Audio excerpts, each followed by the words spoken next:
2026 നിയമസഭാ തെരഞ്ഞെടുപ്പിൽ 14 ജില്ലകളുള്ള കേരളത്തിൽ 140ഓളം മണ്ഡലങ്ങളിൽ തിരുവിതാംകൂറിലെ 4 ജില്ലകൾ, അതായത് തിരുവനന്തപുരം, കൊല്ലം, പത്തനംതിട്ട, ആലപ്പുഴ എന്നീ 4 ജില്ലകളിലെ വോട്ടെടുപ്പ് ഏറെ പ്രാധാന്യമാണ്. മറ്റുള്ള ജില്ലകൾ മൊത്തത്തിൽ നോക്കിയാൽ, അതായത് 14 ജില്ലകളിലെ 10 ജില്ലകളുടെ ശേഷമുള്ള 10 ജില്ലകളുടെ, മധ്യ തിരുവിതാംകൂർ ആയിരുന്നാലും മലബാർ മേഖലയായിരുന്നാലും ആ ജില്ലകളുടെ വോട്ടിംഗ് പാറ്റേൺ എടുത്തു നോക്കുമ്പോൾ അവിടുത്തെ മൊത്തം സീറ്റുകൾ 101 സീറ്റുകളാണ്. തിരുവനന്തപുരത്ത് 14, അതുപോലെ കൊല്ലത്ത് 11 സീറ്റ്, അപ്പോൾ മൊത്തം 25ആയി.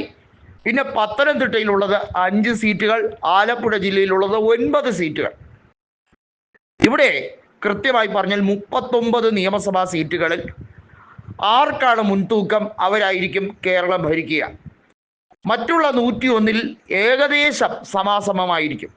ഒരു 40-45 സീറ്റുകൾ എന്ന രീതിയിലേക്ക് ഇരു മുന്നണികൾക്കും ഏറ്റക്കുറച്ചിലുകൾ ഉണ്ടാകും, പക്ഷേ ഏകദേശം സമാനമായിരിക്കും. പക്ഷെ ഈ 4 ജില്ലകൾ എടുത്തു നോക്കുക. തിരുവനന്തപുരത്ത് 14-ൽ 13 ഇടതുപക്ഷത്തിൻ്റെ കയ്യിലാണ്. കൊല്ലം ജില്ലയിലെ 11 സീറ്റുകളിൽ അവിടെ എടുത്തു നോക്കുമ്പോൾ 2 സീറ്റുകൾ ഒഴികെ, അതിനകത്ത് കുണ്ടറയും കരുനാഗപ്പള്ളിയും ഒഴികെ ബാക്കി എല്ലാ സീറ്റുകളും UDFിൻ്റെ കയ്യിലല്ല, LDFിൻ്റെ കയ്യിലാണ്.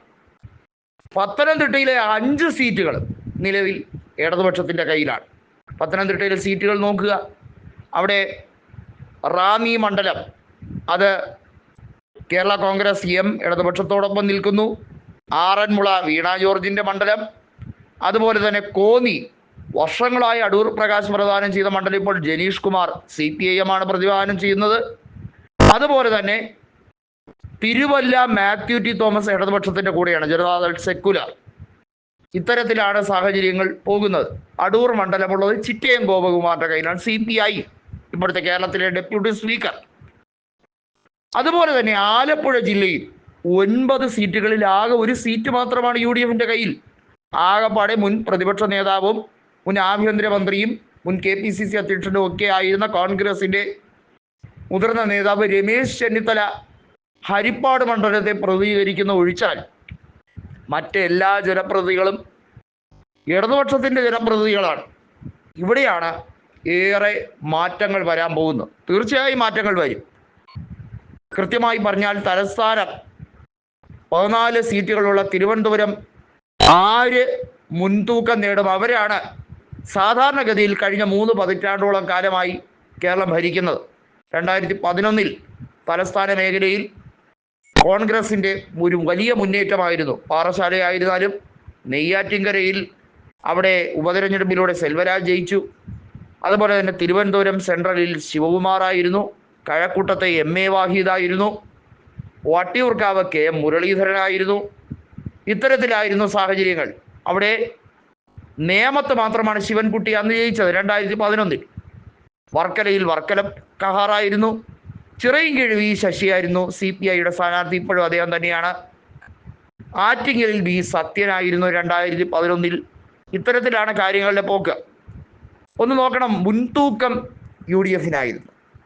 എന്നാൽ 2021-ലെ കണക്ക് നോക്കൂ, മുൻതൂക്കം മാത്രമല്ല, ഒരു സമഗ്രാധിപത്യമാണ് ഇടതുപക്ഷത്തിനുള്ളത്. ആകെ കോവളം മണ്ഡലത്തിൽ 2011-ൽ അവിടെ ജമീല പ്രകാശമാണ് ജയിച്ചതെന്ന് ഓർക്കണം, ഇടതുപക്ഷത്തിൻ്റെ സ്ഥാനാർത്ഥി. പക്ഷേ 2016-ലും 2021-ലും കോവളം മണ്ഡലം M വിൻസെൻ്റ് തന്നെയാണ് നിലനിർത്തിയത്.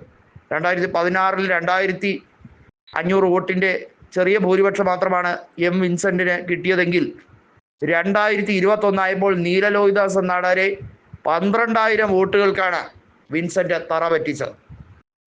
1-2 സീറ്റുകൾ അധികം പിടിച്ചെടുത്തത് കൊണ്ട് മാത്രം കോൺഗ്രസ്സിന് ഒരു ഈസി വിജയമാകില്ല. ഒരു ഈസി വാക്ക് ഓവർ എന്തായാലും UDFിന് കിട്ടില്ല. പൊരുതി തന്നെ ജയിക്കണം. 75-ൽ കൂടുതൽ സീറ്റ് കിട്ടുമോ എന്നുള്ളത് കാത്തിരുന്ന് കാണണം. വലിയ കേഡർ സംവിധാനത്തോടാണ് കിട്ടപിടിക്കുന്നത് എന്ന ഓർമ്മ വേണം. അതല്ലാതെ ജനവികാരം ഇപ്പോൾ ഇടതുപക്ഷത്തിനെതിരാണ്, അതുകൊണ്ട് അങ്ങ് ജയിച്ചു കളയാം എന്നുള്ള ആ പതിവ് ചിന്താഗതി അങ്ങ് വിട്ടുപിടിക്കുന്നതായിരിക്കും നല്ലത്. കാരണം ആ ചിന്താഗതിയുമായി 2021 പോയപ്പോഴാണ് 8 നില പൊട്ടിയത്. അമിതാവേശം എപ്പോഴും തകർച്ചയിലേക്ക് പോകും. അതിബുദ്ധി ആപത്താണ്. അത് മനസ്സിലാക്കിയാൽ കൊള്ളാം.